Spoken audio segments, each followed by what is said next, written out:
आदाब नाजरीन, आप देख रहे हैं अपना महबूब प्रोग्राम आदाब डॉक्टर। आपके साथ मैं आपकी मेज़बान शगुफ्ता यास्मीन। और इस प्रोग्राम की रौनक को, इसकी रंगारंगी को, इसकी इफ़ादियत को, इसकी अहमियत को दोबाला कर रहे हैं वन ऑफ द लीडिंग यूनानी मेडिसिन कंपनी अतिया हब्स के फाउंडर, डायरेक्टर और प्रमोटर, हिंदुस्तान के सबसे मसरूफ़ कामयाब तरीन हकीमों में से एक, मसीहुल मुल्क हकीम अजमल खान अवार्ड से सरफराज, आपके महबूब शायर, आपके पसंदीदा अदीब, आपके पसंदीदा ख़तीब, पैगाम्बर कह सकते हैं, अमन के सफ़ीर कह सकते हैं, मोहब्बत के सफ़ीर कह सकते हैं, जनाब हकीम सलमान खान दूर साहब। इस्तक़बाल है आपका। बहुत ज़रा नवाज़ी, शुक्रिया। तो नाज़रीन, आपके फ़ोन कॉल्स का भी इंतज़ार रहेगा बेसब्री से। और इस दौरान हकीम साहब की कीमती जो मालूमात हैं, उनकी हिकमत भरी बातें हैं, उनके खूबसूरत अशआर हैं, ये वक्तन फ़वक्तन हमारे इस प्रोग्राम की रंगारंगी में इजाफ़ा करते रहेंगे। आगाज़ करते हैं किसी शख्स के, किसी दानिश्वर के कौल से। कहा है उन्होंने कि मौत तो महज नाम से बदनाम हुई, वरना तकलीफ़ तो ज़िंदगी भी दिया करती है। ज़िंदगी को हर इंसान ने अपनी नज़र से देखा, अपने ज़ाविये से जांचा परखा और उसकी ताबीर अपने अंदाज से की। किसी ने कहा यह कुदरत का अनमोल तोहफ़ा है, किसी ने इसे सज़ा से ताबीर किया कि जो मौत है वो सज़ा नहीं है बल्कि ज़िंदगी सज़ा है। फ़ानी ने कहा एक मुअम्मा है समझने का न समझाने का, ज़िंदगी काहे को है ख्वाब है दीवाने का। तो आइए हकीम साहब, चूँकि माशाल्लाह हकीम भी हैं, एक कादिरुल कलाम शायर भी हैं, तो उनसे उनकी ज़बानी, उनके नज़रियात के ज़ाविये में ज़िंदगी को जांचने की कोशिश करें हकीम साहब। मुझे भी एक शेर याद आ गया कि इरशाद हकीम साहब। दोस्तों, ज़िंदगी कितने भी तकलीफ़ दे है बहुत प्यारी चीज़, इसमें कोई शक नहीं है। आदमी बहुत मोहब्बत करता है अपने बिल्कुल। सरमाया अनफाज से और ज़िंदगी से। मरना नहीं चाहता, असल में आदमी जीना चाहता है।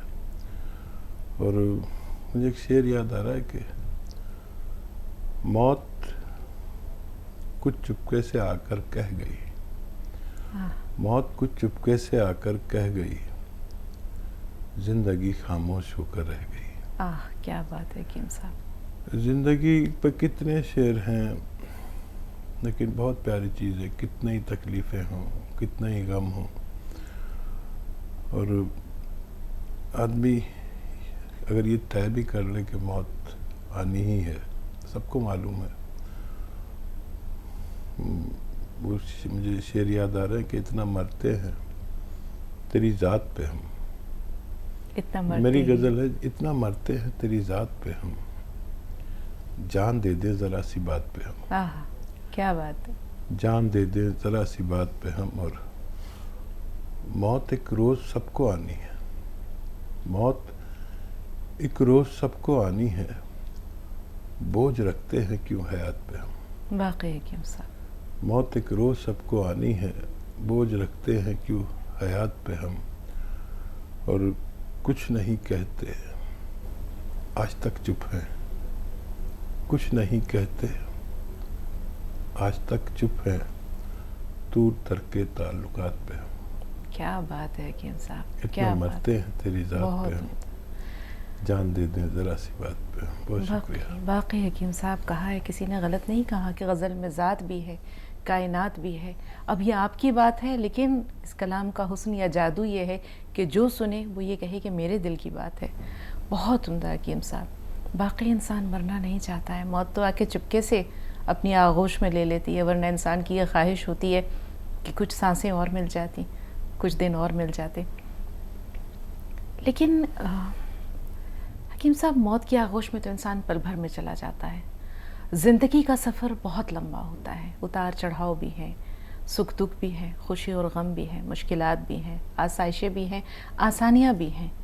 एक कैफियत से दूसरी कैफियत में मुंतकिल होने में इंसान क्या महसूस करता है? मुझे कई बार एहसास हुआ कि मेरी मौत तारी हो गई। कई बार एहसास हुआ कि शायद अब मैं नहीं बचूंगा। ऐसी तकलीफ आती है आदमी की ज़िंदगी में, सब पर आती है, आप पर भी कभी ऐसा आई? हाँ, तो आई। उस वक्त एक तो अपने जो बहुत अपने वो याद आते हैं कि उनसे कुछ बातें कर लेता, और एक अपने बदआमालियाँ याद आती हैं कि अगर वक्त मिल जाए तो मैं अपना अमल अच्छा करूँगा। बिल्कुल हकीम ये साहब। 2 बातें मेरी ज़िंदगी में 2 बार मौत को नज़दीक से देखा, फिर अल्लाह ने अपनी रहमत से बचा लिया। लेकिन ये चीज़ें बहुत याद आई और इसीलिए मैं अक्सर कहता हूँ कि मैं काम नहीं करूँगा, शूट नहीं करूँगा, सब छोड़ के अल्लाह की तरफ जाऊँगा। जब भी तय कर लिया था, मुझे रिटायर नहीं होने देते। वो जो होता है ना कि वो किसी का शेर है कि मुझको थकने नहीं देता है ज़रूरत का पहाड़, मेरे बच्चे मुझे बूढ़ा नहीं होने देते। अब इस साल में मेरे बच्चों ने भी कह दिया कि आप अगर आज चाहो तो आज रिटायरमेंट ले लो। लेकिन ये व्यूअर्स जो है ये मेरे बच्चों से भी ज़्यादा हैं, वो अटके हुए हैं। ये आखिरी साल मेरा, इंशाअल्लाह कोशिश करूँगा कि पूरी तरह अल्लाह के हुजूर पेश हो जाऊँ और अपनी सारी खिदमत यूट्यूब, फेसबुक के हवाले कर दूँ। जिसको जो चाहिए वहाँ से ले लिया करें। और वही बात है जो मैं बार बार कह रहा हूँ कि अब कुछ किताबें हैं मेरी, वो ले लिया करें यूट्यूब से, नुस्खे जात हकीम सुलेमान ख़ान, या फेसबुक से रोज़ नुस्खे जात पहुँचते रहेंगे हज़ारों की तादाद में। और इंशाअल्लाह आप लोगों को मेरी कमी महसूस नहीं होगी। ऐसा नहीं है हकीम साहब, ये तो आपकी खाम ख्याली हम ये कहेंगे कि कमी महसूस नहीं होगी। अल्लाह ताला आपको दराज़ी उम्र अता करे। ज़रूरत तो इंसान की रहती है, याद भी सताती है, कमी भी महसूस होती है। ये अलग सी बात है कि चूँकि आपके पेश नज़र जो आपका इरादा है वो एक ऐसा नेक और पाक मुक़द्दस इरादा है, पाकीज़ा इरादा है, जिसमें कि शायद आपके व्यूवर्स जो हैं वो आप पर अपनी मर्ज़ी मुसल्लत ना कर सकें या इसरार ना कर सकें। बहरहाल ये तो उनकी मोहब्बतों के हवाले। देखें, अल्लाह ताला को आपसे मज़ीद कुछ खिदमत खल्क़ अगर लेनी है तो कुछ रास्ते निकालेगा। बाकी आपका जो इरादा है, जो आपका जज्बा है, उसे सलाम हकीम साहब कि वाकई ज़िंदगी का भरोसा नहीं है। और जो वक्त अल्लाह की इबादत में गुजर जाए, नेक कामों में गुजर जाए, वही तोशा आखिरत है। अपने व्यूवर्स का इंतज़ार है, हमें उनके फ़ोन कॉल्स का इंतज़ार है। इस दौरान एक छोटी सी बात और जहन में आती है हकीम साहब, ज़िंदगी अच्छी हो बुरी हो कट जाती है, ज़िंदगी थमती नहीं है, ना किसी के आने से ना किसी के जाने से, गर्दिश लैलो नहार जारी है। अब उसमें इंसान खुश कैसे रहे, मुतमईन कैसे रहे? और जैसे कहते हैं ना कि एक मोमिन की जो तमाम बहुत सारी खुसूसियात है, उसमें एक ये भी है कि वो हर वक्त मुतमईन रहता है। ये इत्मीनान क़ल्ब कैसे हासिल हो इंसान को? ये इत्मीनान तो इत्तफ़ा में है। एक मेरे दोस्त मरहूम थे, उनकी इंतकाल हो गया। उनकी बेटी ने कुछ दिन बाद राब्ता कायम किया। अलीगढ़ में रहते थे, फिर मिलने की ख्वाहिश जाहिर की। दोस्त की बेटी, उनके शौहर भी आए, कहने लगे इनको हमें वो नहीं है, कारोबार नहीं है, कुछ क्या करते हैं? तो उन्होंने बताया इलेक्ट्रीशियन था मैं। तो अजीब, मैं बहुत तकलीफ़ में आया इस वाक़े से। लेकिन वो मैंने उनको एक बड़ी रकम देनी शुरू की हर महीने कि भाई, मैंने उनके शौहर से कहा इस बच्ची को तकलीफ़ नहीं होनी चाहिए और इसका हाथ नहीं रुकना चाहिए, कोई तकलीफ़ नहीं आनी चाहिए। और फिर मैंने उनसे कहा कि आप काम भी करो, और कुछ काम मैंने बताया भी कि ये करो तो आप जिस दर्जे पर पहुंचोगे उससे मुझे खुशी लगेगी। तो 6 महीने तक मैंने उनको देखा तो उन्होंने कोई काम ही नहीं किया। मैं बार बार कहता रहा आपने ये किया क्योंकि आज धूप ज़्यादा है, आज बारिश ज़्यादा है, आज कूलर ख़राब हो गया, आज ये हो गया। तो मैंने समझाया कि ये तो सारी आसाइशें जो हैं वो तकलीफ़ों से ढकी हुई हैं। आप धूप तकलीफ़ नहीं उठा रहे, बारिश, तो ये कामयाबी की निशानियाँ नहीं है कि आप निकलते ही नहीं घर से। तो उन्होंने मुझसे बहस शुरू कर दी कि आपके तो ऐश हैं और आपने तरक्की कर ली है। तो मैंने कहा भाई तरक्की क्या, अगर रोटी भी अल्लाह देता है तो काफ़ी है तरक्की। कहने लगे कि वो नहीं आपके पास ऐसी है, आपके पास गाड़ियां हैं, आपके पास ये है, वो मैंने कहा ये तरक्की नहीं है, तो कभी भी ख़त्म हो सकता है। लेकिन अल्लाह ने अगर रिस्क आपको हलाल दे रखा है तो वो तरक्की है। तो हमें ये तय करना पड़ेगा कि तरक्की क्या है, कामयाबी क्या है, इत्मीनान क्या है। इत्मीनान जो है अल्लाह की रज़ा में अगर नहीं आया किसी को तो फिर इत्मीनान नहीं आ सकता। अल्लाह की रज़ा इसमें है कि आपको 2 वक्त की रोटी ईमान वाली मिल जाए, और जो इससे ऊपर उठना चाहते हैं वो कोशिश करें। अगर आपके लिए सही होगा तो अल्लाह मदद कर देगा, नहीं होगा तो आपको वहीं रखेगा। क्या पता हमें किस चीज़ में खैर है। तो ऐसे लोग भी होते हैं। बिल्कुल, जो अपने गम से नहीं दूसरों की खुशी से जो है वो गमगीन होते हैं। प्रोग्राम का सिलसिला जारी रहेगा नाज़रीन, लेकिन यहाँ ले रहे हैं एक छोटा सा वक्फा।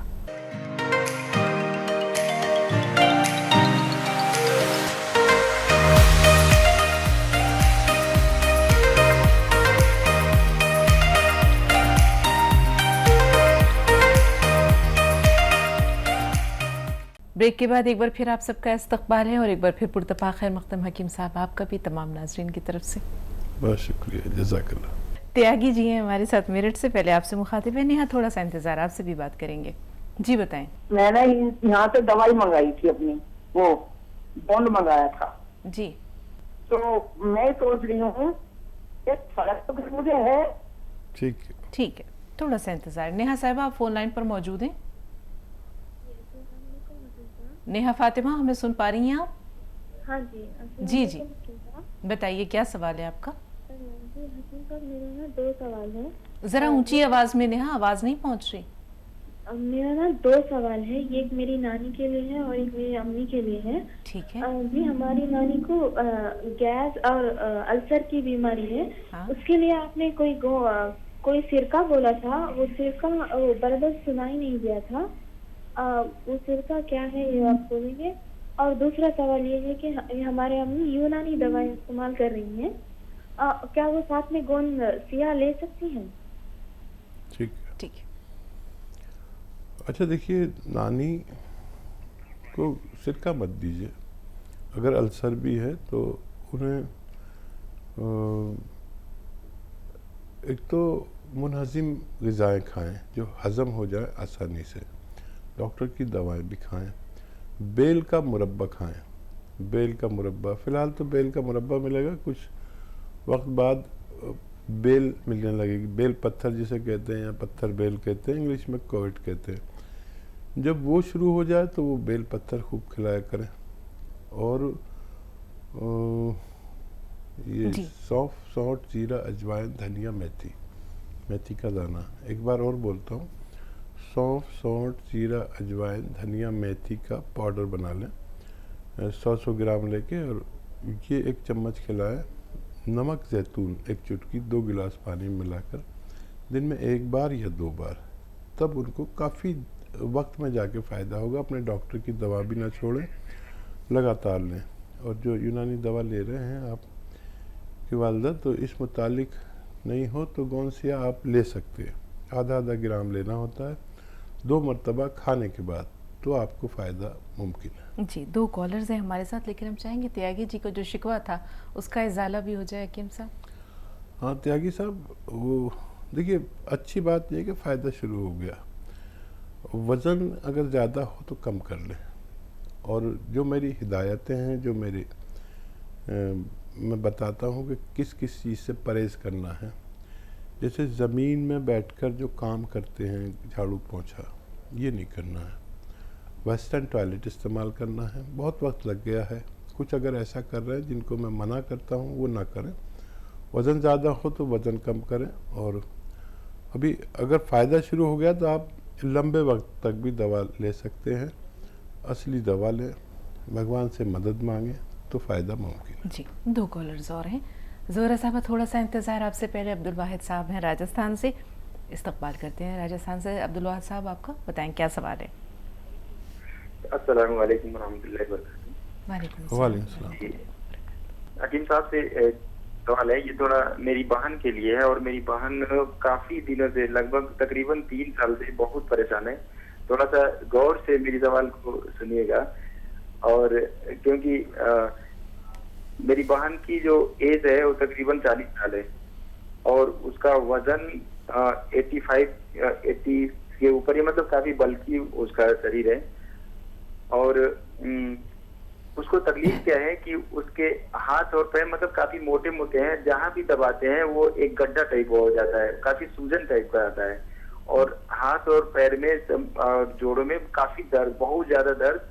और अगर पानी वाला कुछ काम कर लेती है तो और उसकी दर्द बढ़ जाती है, यहाँ तक कि वो हाथ से अपने न तो कपड़े धो सकती है, न तो आटा गूंथ सकती है। ये सब काम दूसरे लोग करते हैं। उसके हाथ से एक गिलास भी अच्छे से नहीं पकड़ पाती है, चाकू भी अच्छे से नहीं पकड़ पाती है, मतलब काफी ज्यादा दर्द होता है। और वो बता रही थी कि मेरा 1 साल से तो पीरियड ही नहीं आया है और पेट में भी काफी सूजन है। एक रोटी से ज्यादा वो नहीं खा पाती है, मुश्किल से एक रोटी खाती है और वो हजम भी नहीं होता है। अगर दोपहर में थोड़ा लेट खाना खाएगी तो रात का खाना नहीं खा पाती है। मतलब वो बताती है कि काफी मतलब पेट भरा भरा लग रहा है, वो हजम नहीं हो रहा है। ठीक है, शादीशुदा है वो? जी शादीशुदा है, उसके 2 बच्चे हैं, 15 साल पहले शादी हुई थी। ठीक है, थोड़ा सा इंतजार। जी कुछ दिन पहले वो चेक कराई थी तो उसके पेट में कुछ सिस्ट भी आया था। और ठीक है भाई, थोड़ा सा इंतजार, जोहरा साहबा से बात कर लें। जी बताइए बहन, आपका सवाल क्या है? हेलो, अस्सलाम वालेकुम। वालेकुम अस्सलाम। वालेकुम। हाँ, चिंता है, मेरी बात कल हुई थी आपसे, लेकिन मेरा सवाल समझ में नहीं आया था आपसे, तो मैंने बोल सके। मेरे को जो है आंखों में बोझलपना हो रहा, आंख बोझल हो रहे, वजन दिख रहा आंखों पे, और मेरे हाथ में पाँव में ऐसा सर्दी जैसी महसूस हो रही। हाथ जो है ऐसा उठाने नहीं आ रहा, जैसा मुड़ने नहीं आ रहा, जैसे हो रहा सीधा पाँव पे वाला। हकीम साहब पूरी बात पूछिए। पेपर पढ़े या टीवी देखे या फोन पे, तो जरा भी मैं कुछ देख कर नहीं सक रही हूँ। ठीक है, क्या मैं आंखों का टेस्ट करवाऊँ या आपके पास से भी जो भी हो सकता बोल के तो मैं करती हूँ। सौंफ का पानी मिलेगा, अभी 3-4 चम्मच सौंफ का पानी उबाल के पानी ले ले छान कर, और 1 ग्राम गोंद मोरिंगा सफ़ेद और 10 किशमिश रोज़ खाया करें। इसमें मिलाकर ये आँखों के लिए है। और अगर हाथ पैरों की परेशानी है, उठते नहीं, कहीं दर्द है, तो उसके लिए गोंद स्याह आधा ग्राम लें। और टेस्ट कराना अच्छा है, आप करा सकते हैं, उससे और ज़्यादा इसकी तशख़ीस हो जाएगी तो हमें और भी ज़्यादा मदद मिलेगी। तो नुस्खा लिख लें और इसको इस्तेमाल करें या फिर टेस्ट करा लें तो बहुत अच्छा है, हमें भी मदद मिलती है। जी हकीम साहब, अब्दुल वाहिद साहब ने अपनी बहन की जो कैफियत बताई है, वाकई वो तशवीश वाली बात है। और देखिए इसका इलाज तो आसान है, लेकिन 7-8 महीने लग सकते हैं। बहन को देखिए एक चीज़ आती है अलसी, अलसी को ले लें, 200-400 ग्राम ख़रीद कर साफ़ करें, कंकर बहुत होते हैं, और हल्का सा भूनकर पाउडर बना के रख लें। अब ये अलसी 1 चम्मच खानी है रोज़ाना, आधा ग्राम गोंद स्याह के साथ। गोंद स्याह असली लें और 1 चम्मच अलसी, आधा ग्राम गोंद स्याह खाने के बाद, और पानी से दें इन्हें, क्योंकि काफ़ी हेल्दी हैं ये। और 2 टाइम देनी है, नाश्ते के बाद सुबह और रात को खाने के बाद। और कोई हाजमे की दवा आप साथ में देना चाहें, एसिडिटी की, कब्ज़ की, जो एलोपैथ भी दे सकते हैं, लेकिन ये आपको 6-7 महीने लगातार खिलाना है और खट्टी चीज़ों से परहेज कराना है। बस ये आप शुरू करें, अल्लाह से मदद मांगें, गोंद से असली ख़रीदें तो फ़ायदा मुमकिन है। चेन्नई से नूरजहां साहिबा फ़ोन लाइन पर मौजूद हैं, लेकिन बहन थोड़ा सा इंतज़ार। आपसे पहले वाजिद भाई हैं फ़ोन लाइन पर औरंगाबाद से, उनसे बात कर लें फिर आपकी तरफ आते हैं। जी वाजिद भाई बताएं, क्या सवाल है आपका? अस्सलाम वालेकुम। वालेकुम अस्सलाम। वालेकुम। डॉक्टर हकीम साहब, मुझे जो है ना पेट का दर्द है, मैंने सोनोग्राफी करा, एंडोस्कोपी करा, पर दर्द कुछ जा रहा नहीं, डाइजेशन का प्रॉब्लम है, कुछ खाने में आ जाओ तो फूड पॉइजन हो जाता है। ठीक है जी नूरजहां साहब, आप बताइए आपका सवाल क्या है? हमारे अम्मी को पहले बोले थे ये सानलन में को ये सिरका दाल को पियो, अल्सर के डकार के वजह से बोल को उसका नाम, सिरके का नाम पूछ लो बोले। वो सवाल है। दूसरा को मैं यहाँ को यूनानी इलाज करती हूँ, उसके साथ को गोंसिया पी सकते क्या? जी यकीन साहब, आपको याद होगा ये नेहा ने जो सवाल किया था अपनी नानी के ताल्लुक से, तो ये भी कहा था कि उन्हें अल्सर की शिकायत है, ऐसे में सिरका दे सकते हैं? अच्छा देखिए, अगर अल्सर है तो सिरका ना लें, और मैंने कहा कुछ भी मुनहजिम चीज़ें लें, सिरका बिल्कुल ना लें। अगर अल्सर वाकई है, डॉक्टर्स की दवाएं भी लें, और बेल का मुरब्बा खाएं। अभी तो बेल का मुरब्बा मिलेगा, सुबह शाम आधा आधा पीस खाया करें, 1-2-3 इंच का पीस सुबह शाम खाकर पानी पी लिया करें, और डॉक्टर्स का इलाज करते रहें। फिर आपने पूछा है कि आप गोंसिया ले सकते हैं यूनानी दवा के साथ। जी ले सकते हैं, आधा आधा ग्राम 2 मरतबा खाने के बाद। और अल्सर की दवाएं छोड़ना नहीं। और जब बेल पत्थर यानी पत्थर बेल जो आती है, इसका मुरब्बा मैंने बताया, जब ये ताज़ी आ जाए तो ये खूब खिलाया करें, बहुत एहतियात करें, आपको मम्मी को काफ़ी दिन में फ़ायदा मुमकिन है। जी, हरियाणा चल रहे हैं, मास्टर धर्मपाल जी हमारे साथ हैं। जी इस्तकबाल है, बताएं क्या सवाल है आपका? अभी अपना बच्चा है जी, एक पोता। हाँ हेलो जी जी, बात जारी रखिए। हाँ, अपना पोता है जी, वो 6-7 साल का है। उसका छाती का में कोई दिक्कत है। मैं डॉक्टर काफी दिनों को, कम से कम 2 महीने हो गए, एक्सरे निकले हैं, और कोई माड़े मोटे नवीना गोलियां दे दें, कभी 10 दिन की, कभी 5 दिन की, कभी 15 दिन की। और बच्चा है, उसको कोई फायदा ही को नहीं। आपने बताया छाती में उसके कोई प्रॉब्लम है, इन्फेक्शन है, खांसी है, क्या बात है? हाँ, वो कह रहे हैं कि वैसे ही है, बिला कोई माड़ी मोटी कोई बलगम बलगम की शिकायत है, माड़ी मोटी बिला उसके कारण है, बाकी कोई दिक्कत वाली बात को नहीं ज्यादा। ठीक है। फेफड़ों में इन्फेक्शन हो जाता है और फिर आदमी परेशान रहता है, छोटा बच्चा है।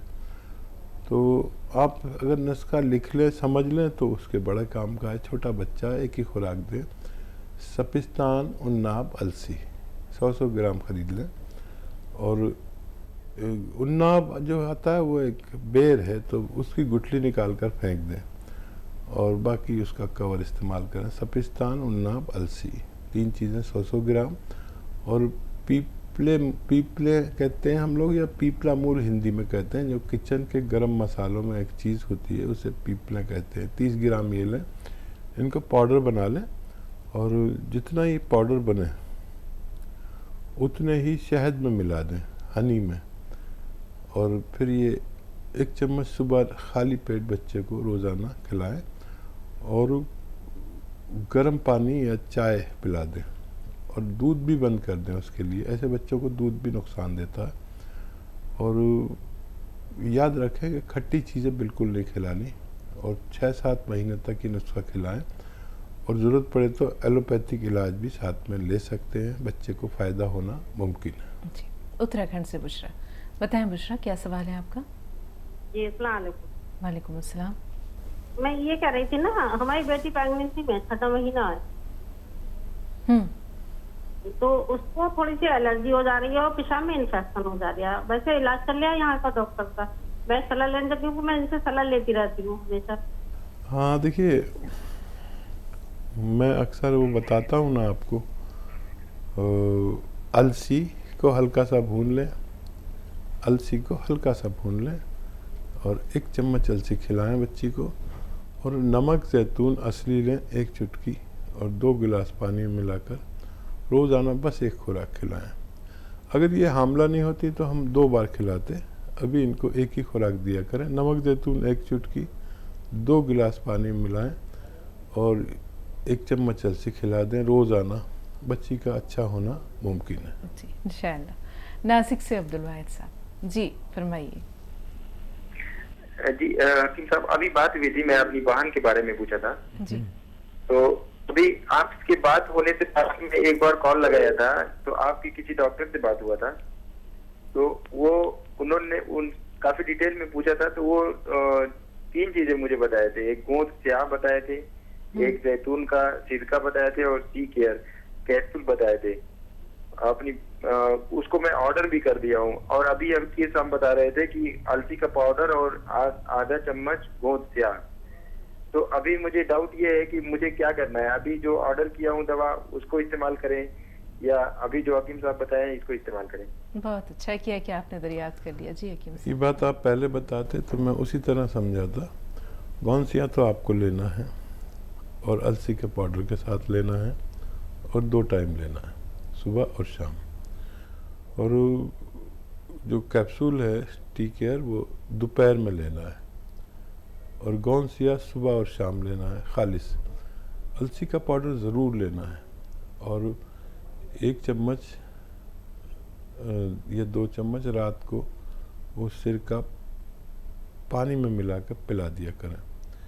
तो ये लगातार उनको मैंने आपको बताया 6-7 महीना देना है और बाज़ार की चीज़ों से परहेज़ करें। और अगर ऐसा हो कि उनको खट्टी चीज़ नहीं चलती हो तो फिर सिरका रोक सकते हैं, बाकी चीज़ दवाएं चलती रहेंगी। कैप्सूल 1 ही बार दें, गौनसिया 2 बार दें, सुबह और शाम कैप्सूल दरमियान में दें। इन सब में 4 या 5 घंटे का फासला रहना अच्छा होता है। नाज़रीन, प्रोग्राम का सिलसिला जारी रहेगा, लेकिन यहाँ हम लेंगे एक और छोटा सा वक्फा।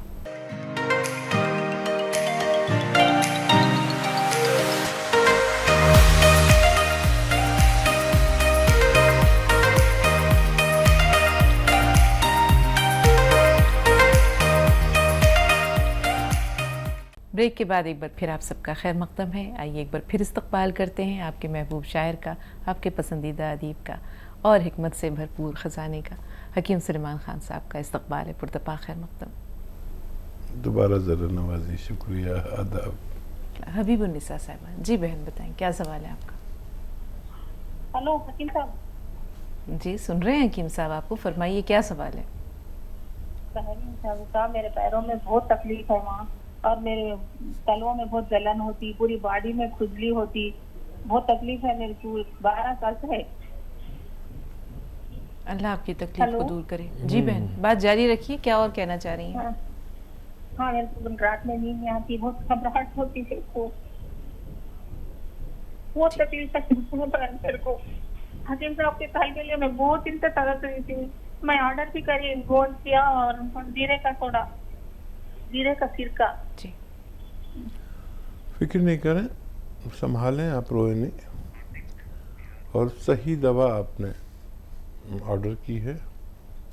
आधा ग्राम 2 बार खाने के बाद दवा इस्तेमाल करें, गौनसिया और सिरका रात को 2-3 चम्मच पानी मिलाकर पी लिया करें। खाने के बाद ही लेना बेहतर है और अल्लाह से मदद मांगना सबसे ज़रूरी है। और 1-2 चीज़ें बस ज़रा ख्याल रखें कि आपके घर में अगर ये वेस्टर्न टॉयलेट नहीं हो तो वो उसका एहतमाम करें आपके लिए ख़ास तौर पर। अगर ये होगा तो आप जल्दी अच्छे हो सकते हैं। बहुत मेहनत ना करें कुछ दिन, जब तक इलाज चले। झाड़ू पोंछा भी ना करें, जो ज़मीन में बैठ के ऊकड़ू बैठ के जो काम होते हैं वो नहीं करने। बस अब तो अल्लाह से मदद मांगें। आपने सही दवा का इंतखाब किया, इसको इस्तेमाल करें। मुझे उम्मीद है कि बहुत जल्द आपका फ़ोन आएगा कि आपको अल्लाह ने फ़ायदा शुरू कर दिया है। 6-7 महीने दवा खाएं, इतना वक्त भी लग सकता है। जी बिहार चल रहे हैं सादिक भाई के पास। फरमाइए सादिक भाई क्या सवाल है आपका? अस्सलाम वालेकुम। वालेकुम अस्सलाम। हकीम साहब से बात करनी थी।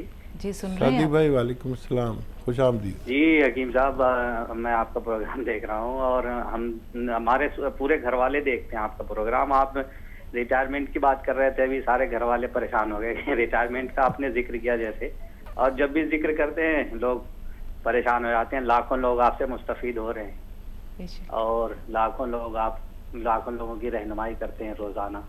हम लोग भी कोशिश करते हैं लोगों की मदद करने की, आपके बताए हुए नुस्खे पे अमल करते हैं, दूसरों को भी बताते हैं। कुछ फायदा पहुंचता है आपको? जी जी जी, बहुत सारे जी फायदा पहुंचा है, बहुत सारे लोगों को भी पहुंचा है। और मोहल्ले की लड़कियां औरतें भी आती हैं, देखती हैं आपके प्रोग्राम हमारे यहाँ बैठ के। तो आप बराए मेहरबानी कम अज कम ऐसा तो ना करें कि आप रिटायरमेंट लेने की बातें ना किया करें।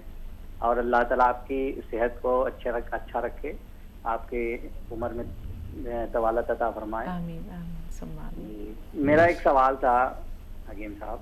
जी। थायराइड हो गया है एक भाई को, उनके लिए सवाल था। वो बहुत परेशान हैं, वो कमजोरी वाला थायराइड है शायद उनको। हाँ, पढ़े लिखे इंसान की यही पहचान है कि बात उतार देते हैं दिल और दिमाग में, हाँ, लहजा अल्लाह, चमकता हाँ। है, दिल में उतरते हैं। वो अक्सर मैं एक शेर पढ़ता हूँ कि फलक पर चांद तन्हा जैसे एक तारा चमकता है, पढ़ा लिखा बशर होता है तो लहजा चमकता है। ये मेरी गज़ल है पूरी के वो मुझसे मिलने आता है तो घर सारा चमकता है, छुपा लूँ उसकी आमद को तो दरवाज़ा चमकता है, कभी ये तूर मैंने भीड़ में ढूंढा नहीं उसको, हज़ारों लोग भी होते हैं तो तन्हा चमकता है। और भी बहुत शेर थे। बहरहाल पढ़े लिखे आदमी फ़ोन करते हैं, मुझे ये अपनी गज़ल के अशार याद आते हैं। खिदमत करते रहिए।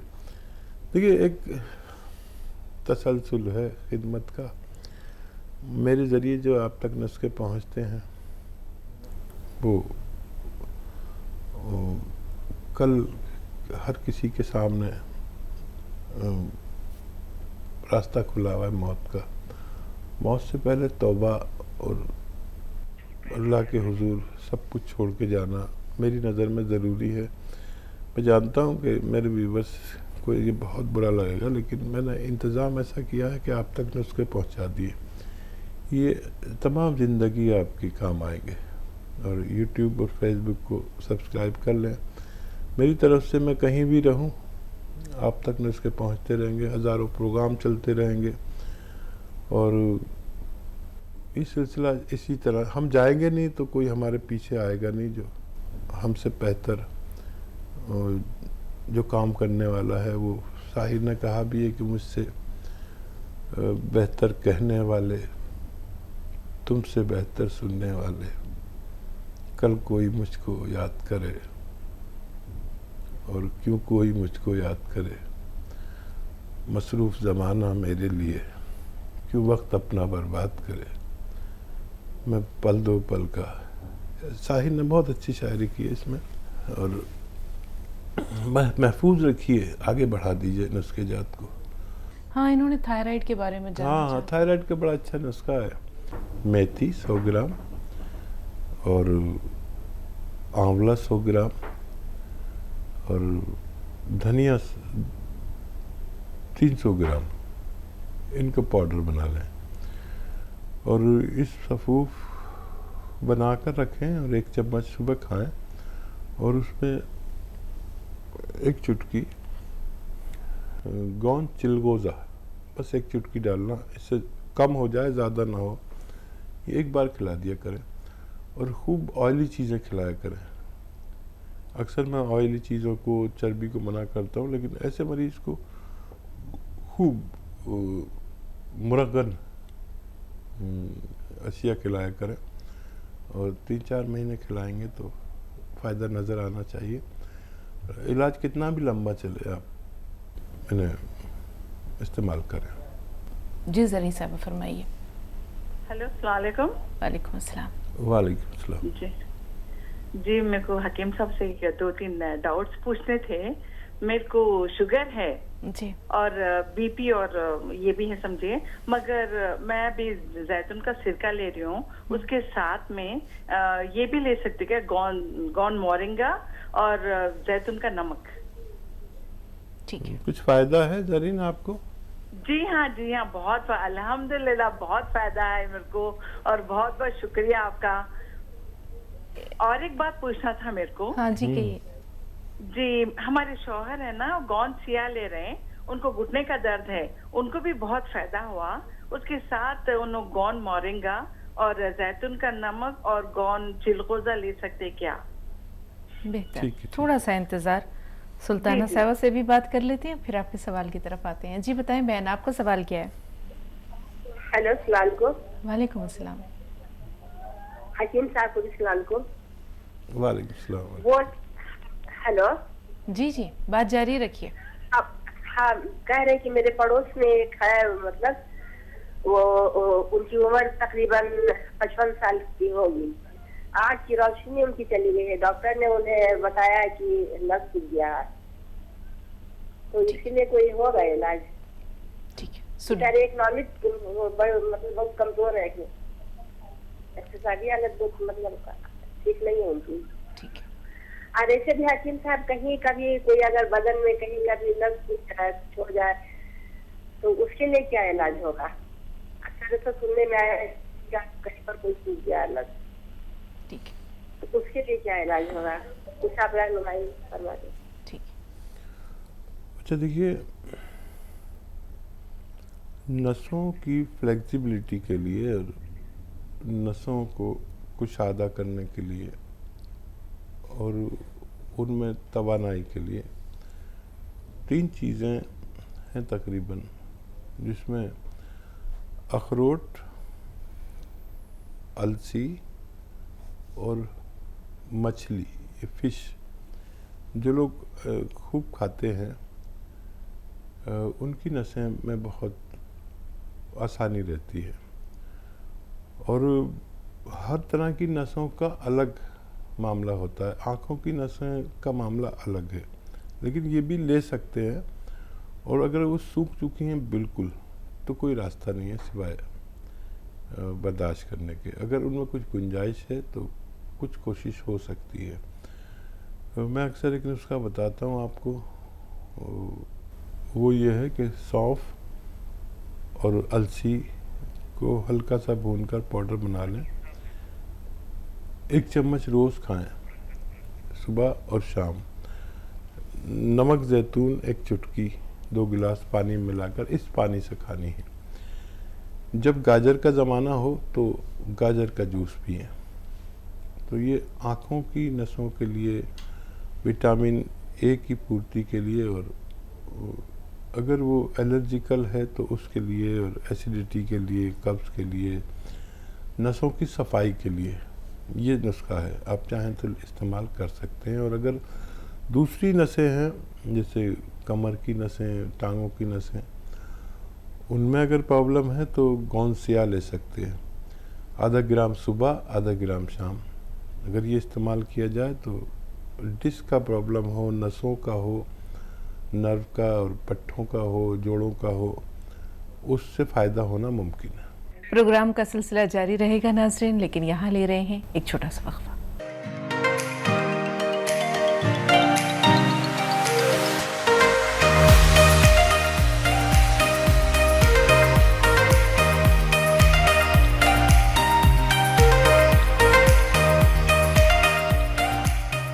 ब्रेक के बाद एक बार फिर आप सबका इस्तकबाल है और एक बार फिर पुरतपा खैर मक़दम हकीम साहब आपका भी तमाम नाज़रीन की तरफ से बहुत शुक्रिया, जज़ाकल्लाह। हकीम साहब मोहम्मद अहमद दिल्ली से, अनीसा बेगम थोड़ा सा इंतज़ार, आपसे भी बात करेंगे।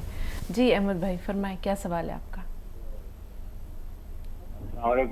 वालेकुम अस्सलाम। मैं मोहम्मद अहमद खान बोल रहा हूँ दिल्ली से। जी जी। मुझे नाक की बड़ी परेशानी है, हर टाइम मेरी नाक फट जाती है, कुछ समझ में नहीं आता क्या करें इसके लिए। उम्र कितनी है? उम्र मेरी हो गई 61 साल। माशाल्लाह। ठीक है, थोड़ा सा इंतजार। अनीसा साहब आप बताएं क्या सवाल है आपका? हनीफा बेगम है मेरा। जी अनीसा बेगम साहबा फरमाएं क्या सवाल है आपका? मेरे को गोंसिया इस्तेमाल कर रही हूँ, तकलीफ हो रही है, मेरे को डॉक्टर साहब से बात कराना है। बात हो रही है, कब से इस्तेमाल कर रहे हैं, कितनी तकलीफ बढ़ गई बताइए। जी 7 महीने से इस्तेमाल कर रही हूँ। अच्छा, तकलीफ कितनी ज्यादा है, कितनी कम है, कहाँ कम हुई, कहाँ पर ज्यादा हुई, पूरी तफसील बताइए। मेरे को 3 महीने खा के हुआ था, जब गिर गई मैं, तकलीफ कितनी ज्यादा है, कितनी कम है। टीवी की आवाज थोड़ी देर के लिए बंद कर दीजिए और तसल्ली से अपनी पूरी कैफियत बताइए। तकलीफ कम हो गई थी, गिर गई मैं बीच में एक बार, गिरने के बाद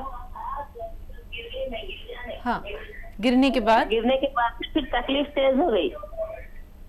तो गिरना नहीं था। और देखिए इस उम्र में अक्सर लोग वॉशरूम में गिर जाते हैं, और ये दवा की खामी नहीं है, हमारी खामी हो गई है कि हमें बहुत मोहतात ज़िंदगी गुजारनी थी। अब कितना वक्त लगेगा नहीं पता, लेकिन इसी इलाज से फ़ायदा हो सकता है। ज़रूरत पड़ने पर आप एलोपैथिक इलाज भी साथ में ले सकते हैं। अब दोबारा से ये सब दवाएं आपको लेनी पड़ेंगी, अल्लाह पे भरोसा करके आप लें और बस मोहताज ज़रूर है। इस उम्र में गिरना बहुत ख़तरनाक है कि कूल्हे की हड्डी भी टूट सकती है, फिर आदमी बेड पर आ जाता है। तो ज़ईफ़ुल उम्र मुझ जैसे जो बूढ़े लोग हैं उन लोगों को बहुत एहतियात से ज़िंदगी गुजारनी चाहिए। जब बहुत दर्द हो तो दर्द की दवा ले लिया करें, गौन सिया इस्तेमाल करते रहें। मैं दुआ करूँगा कि अल्लाह ताला आपको दोबारा से अच्छा कर दे इंशाल्लाह। सवालात महफूज हैं हमारे पास, लेकिन उज्जैन से आबदा साहब अभी फ़ोन लाइन पर है, सवाल ले लेते हैं। जी बताइए क्या सवाल है आपका? हाँ, अस्सलाम वालेकुम। वालेकुम अस्सलाम। वालेकुम अस्सलाम। अरे मैं माँ से बात हो रही है? हेलो। हाँ जी। हाँ हाँ, हेलो, आपसे बात हो रही है? जी हकीम साहब सुन रहे हैं आपको, सवाल बताती जाइए। हाँ मैम, पहले बात तो मैं आपसे बात करना चाहती हूँ, आप बहुत अच्छे हैं। क्या आपको ऊपर वाला सलामत रखे, ऐसे ही बनाए रखे और आपकी मुस्कुराहट हमेशा ऐसी बनी रहे। बहुत शुक्रिया, जज़ाकल्लाह। हाँ, अल्लाह आपको भी हाँ, हमेशा सेहतमंद रखे, हंसता मुस्कुराता रखे। जी हाँ, फरमाइए। आपको भी अच्छा रखे। और है ना हाकिम साहब, अस्सलाम वालेकुम। वालेकुम अस्सलाम। अरे मेरे है ना हाकिम साहब, मेरे बाल बहुत खिरते हैं। मैं सालों से लगा रही हूँ आपको फोन, लेकिन आज मिल गया, अल्लाह का लाख लाख शुक्र है मेरे। हाँ सर, मैं बहुत आपको बहुत लगाना चाहती हूँ फोन, लेकिन आज लगा, मेरे बहुत अच्छे नसीब है, आज आपसे बात हो रही है मेरी। और कोई भी सवाल हो तो बता दीजिए। कितनी उम्र है आपकी? मेरी 40 साल उम्र है सर, और है ना मेरे बाल बहुत झड़ते हैं क्या, और आगे आगे से बिल्कुल गंजी हो चुकी है। बाल इस उम्र में थोड़े से गिरने लगते हैं, शैम्पू इस्तेमाल करते हैं तो रोक दें। शैम्पू लें तो ऐसा लें जो सोडा कास्टिक से पाक हो। सोडा कास्टिक तो हाथों को भी काट देती है और बालों को भी तोड़ देती है, तो सोडा कास्टिक से पाक शैम्पू लें अगर इस्तेमाल करें, वरना तर्क कर दें। मामूली साबुन से सर धोया करें मेरी तरह। और याद रखें कि एक रॉ मटेरियल है जिसे गौन मोरिंगा सफ़ेद कहते हैं। असली ख़रीदने, नकली बहुत सारे मिलते हैं। आधा ग्राम या 1 ग्राम रोज़ाना पानी में मिलाकर दूध में के साथ या नारियल पानी के साथ लिया करें। अपने हस्ब हैसियत बाल ऐसे जैसे मेरे बाल बुढ़ापे में भी, आप तो मुझसे बहुत छोटी हैं, रोज़ 1 ग्राम ले लिया करिए। किसी भी तरह पानी के साथ, दूध के साथ, या हैसियतदार हैं तो नारियल पानी के साथ। खूब बाल होते हैं, बुढ़ापे तक में रहते हैं, ये इस्तेमाल आप कर सकते हैं। जी, एक अहम सवाल ज़रीन का है हकीम साहब, उन्होंने अपने शौहर के बारे में भी दरियाफ़्त किया था और ख़ुद अपने बारे में भी उन्होंने कहा है डायबिटीज़ है, बीपी है, वो गोंद मोरिंगा, जैतून का नमक, इन तमाम चीज़ें इस्तेमाल कर सकती हैं। शौहर के लिए उन्होंने गोंद सिया मंगवाया है, गोंद चिलगोज़ा इस्तेमाल करने के बारे में पूछ रही हैं, क्या करें? हाँ, गोंद चिलगोज़ा एक ही बार इस्तेमाल होता है 24 घंटे में, बस 1 चुटकी। ये बहुत तेज़ गोंद है, तो 1 चुटकी से ज़्यादा इस्तेमाल न करें। और गोंद मोरिंगा 1 ग्राम से ज़्यादा एक दिन में इस्तेमाल ना करें। और आपके शौहर को फ़ायदा है तो लगातार देते रहें। आप भी इस्तेमाल कर सकते हैं और आपके शौहर भी, और इसी तरह इस्तेमाल करना है, इंशाल्लाह फ़ायदा मुमकिन है। जी, मोहम्मद अहमद साहब ने सवाल किया था कि नाफ टल जाने की परेशानी है उनको, तो क्या करें वो? हाँ, जिनको नाफ उतर जाती है तो बड़ा बहुत मरोड़ सा होता है, ऐसे ऐठन सी होती है, फिर लैट्रिन आती है बार बार। वो लोग एक तो वज़न उठाना छोड़ दें और ऐसे सीधे खड़े हो जाएं। अपने पैर भी बराबर बराबर रख लें और घुटने भी मिला लें, खड़े हो जाएं और बग़ैर घुटने मोड़े अपने पैर छूने की कोशिश करें बार बार, दिन में 5-6 बार। तो इस अमल से नाफ अपनी जगह आ जाती है। वज़न उठाने के परहेज़ के साथ आप ये अमल करें तो बग़ैर दवा के भी अच्छे हो सकते हैं। जी, कर्नाटक से सलमा साहब, फरमाइए बहन, क्या सवाल है आपका? हाँ, अस्सलाम वालेकुम। वालेकुम अस्सलाम। वालेकुम। मेरा हकीम साहब, मेरे आज 2 सवाल हैं। एक मेरे शौहर के लिए है। पहला सवाल, वो मेरे शौहर को पेट में उनकी जो मतलब डाइजेशन जो है उनका, वो बहुत धीमा है, क्या क्या है वो, बिना मतलब रात में चूर्ण खाए या कोई चीज, उनका पेट सुबह सुबह मतलब साफ नहीं हो पाता है। उनको पूरा कॉन्स्टिपेशन की शिकायत रहती है, दिक्कत रहता है हमेशा। कुछ न कुछ तरह तरह की चीजें वो रात में खा के सोएंगे या वो करेंगे, तभी सुबह के टाइम उनका कुछ पेट साफ हो पाता है। उम्र बता दीजिए। उनकी उम्र है 31। अरे बहुत छोटे उम्र में, ठीक है। देखिए एक नुस्खा बड़ा मशहूर, बहुत प्रचलित, बहुत मकबूल है, जो मेरे ज़रिए लोगों तक पहुंचा, अच्छा काम करता है। आपके किचन की 6 चीज़ें हैं और एक चीज़ बाहर की, आप लिख लें। सौंफ 100 ग्राम, सौंठ 100 ग्राम, सौंफ, सौंठ, ज़ीरा, अजवाइन, धनिया, मेथी, 6 चीज़ें। मेथी का दाना, सौंफ, सौंठ, ज़ीरा, अजवाइन, धनिया, मेथी को पाउडर बना लें 100 ग्राम लेकर, और इसका 1 चम्मच भर के खाना है सुबह को। खाने से पहले खाएं तो बहुत अच्छा, नहीं तो बाद में भी खा सकते हैं। और एक चीज़ आती है नमक जैतून, वो ख़रीद लें, 1 चुटकी 2 गिलास पानी में मिलाकर नमक जैतून, इस पानी से खाना है। दिन में 1 दफ़ा या 2 दफ़ा, खाने से पहले और खाने के बाद दोनों तरह से ले सकते हैं। तो ये सिस्टम अच्छा करता है, पेट का निज़ाम दुरुस्त करता है। ये देंगे तो फ़ायदा होना मुमकिन है। जी, महाराष्ट्र से फातिमा साहिबा, बताइए बहन क्या सवाल है आपका? हेलो जी, अस्सलाम वालेकुम। वालेकुम अस्सलाम। वालेकुम। हाँ हाँ जी, देखिए हमारी उम्र 37 साल है और हमें 30 जनवरी 2021 को डायबिटीज भी डिटेक्ट हुआ था और पूरे शरीर में जलन, सर से लेके पांव तक जलन है, और हम उसका आयुर्वेदिक इलाज भी करा रहे हैं, मगर पूरी तरह से खत्म नहीं हो पा रही है। वो खत्म होगा या नहीं, इसका मुकम्मल इलाज हम हकीम साहब से जानना चाहते हैं। और 3-4 साल से हमें खुजली की भी शिकायत है, पूरे शरीर में खुजली है, दांत आ जाते हैं, तो इसके बारे में हमें जानना चाहिए। बेहतर। अच्छा देखिए, कलौंजी का सिरका 3 चम्मच, छोटे चाय के चम्मच, कलौंजी का सिरका 3 चम्मच लें, असली लेना, सिरका नकली भी आते हैं बहुत। वो 1 गिलास पानी में डाल दें और उस गिलास में 1 चुटकी खाने का सोडा डाल दें और ये पी लिया करें दिन में 1 दफ़ा या 2 दफ़ा। खाने के बाद पीना बेहतर है, आपको फ़ायदा होना मुमकिन है। हैदराबाद से ज़ेबा साहिबा, फरमाइए बहन क्या सवाल है आपका? अस्सलाम वालेकुम। वालेकुम अस्सलाम रहमतुल्लाहि व बरकातहू। वालेकुम अस्सलाम। जी, मुझे हकीम सुलेमान जी से बात करनी है। जी बात हो रही है, बताइए क्या सवाल है आपका? जी, मुझे ना हेयर फॉल की बहुत प्रॉब्लम हो रही है 4 साल से लगातार। बीच में कभी रुक जाता है हेयर फॉल, फिर कभी शुरू हुआ तो इतना ज़्यादा होता है। अब तो मैं स्टडी कर रही हूँ, इस वजह से भी शायद हेयर फॉल रुक नहीं रहा मेरा। मतलब सर में ऐसा स्किन दिख रही मेरे को साइड से, फोरहेड पे बहुत ज़्यादा हेयर फॉल होने की वजह से, और मेरे चेहरे पे भी जो है ना बाल उभर रहे हैं, मतलब ज़्यादा हो गए हैं बाल, पहले से थे लेकिन अब ज़्यादा बढ़ रहे हैं। और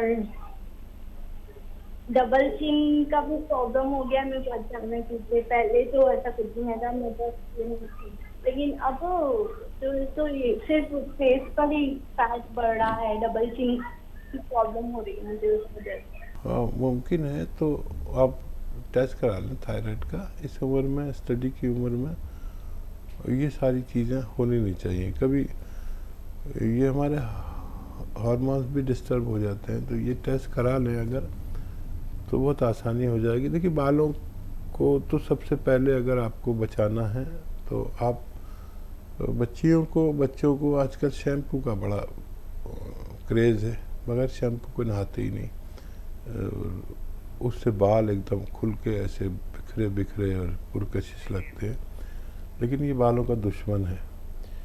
मैंने तो 50 साल तक शैम्पू ही यूज़ नहीं किया था कभी, मुझे पता भी नहीं था इसके क्या फ़ायदे क्या नुकसान है। और एक बार मेरा घर में ही वो पड़ा था शैम्पू, तो मुझे साबुन नहीं मिला तो मैंने शैम्पू से धो लिया, तो बाल बड़े अच्छे लगे। वो बाल अच्छे तो लगे, लेकिन अब मैं जितना भी पड़ा था मैंने सबको यूज़ कर लिया, तो मैंने देखा मेरे बाल बहुत गिरने लगे।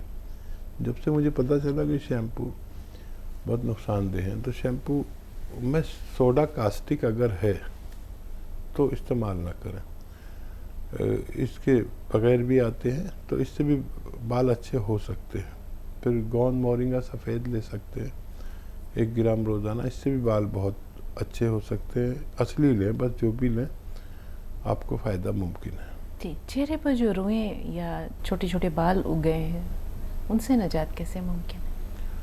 और वैसे तो इस उम्र में अच्छा लगता है, बच्चे बच्चियाँ के थोड़े से रोए नज़र आ रहे हैं, तो वो उम्र के साथ अपना आप भी खराब ठीक हो जाते हैं। अगर कोई हार्मोनल डिजीज़ ना हो तो वो अपना आप फिर ख़त्म भी हो जाते हैं। जब शबाब आता है बच्चियों पर या बच्चों पर, तो ऐसे रेखें निकलती हैं मामूली मामूली, और फिर वो अपना आप मांद पड़ जाती है, ख़त्म हो जाती है। साहब, जैसे उन्होंने कहा डबल चिन का प्रॉब्लम है, यानी कि हो सकता है चेहरा जो है वो थोड़ा फरबा हो गया है वज़न की ज़्यादती की वजह से, उससे निजात कैसे मुमकिन हो? हाँ, देखिए, जब हेल्थ बढ़ती है तो लगता तो यही है कि ये इनको हेल्थ बढ़ रही है। हाँ। और उसमें